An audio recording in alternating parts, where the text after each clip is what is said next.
జగిత్యాల జిల్లా కలెక్టరేట్ వద్ద మొక్కజొన్న రైతులు ఆందోళనకు దిగారు. మాజీ మంత్రి జీవన్ రెడ్డి ఆధ్వర్యంలో పెద్ద సంఖ్యలో రైతులు నిరసన వ్యక్తం చేశారు.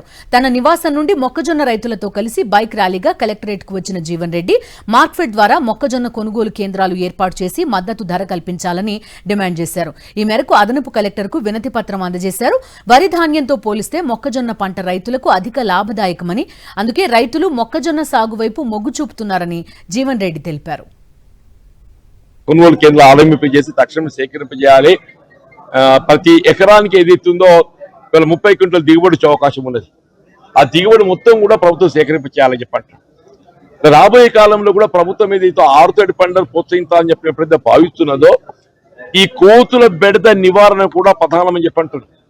మరి కొన్ని గ్రామాలలో ఉదాహరణ లక్ష్మీపూర్ గ్రామం తీసుకుంటే ఒక్కొక్క కోతిని పట్టించడానికి 400 రూపాయలు ఖర్చు పెట్టిందని చెప్పండి. 400 రూపాయలు ఖర్చు పెట్టి ఒక్కొక్క కోతిని పట్టించడానికి దాని పునరుత్పత్తి నిలిపివేయగలిగితేనే గానీ దాన్ని రాబోయే దశాబ్ద కాలం ఒక 10 సంవత్సరాలు గడిస్తే అసలు పరిస్థితి ఏమవుతుందో ఉంచిన పరిస్థితి ఉందని చెప్పంటారు.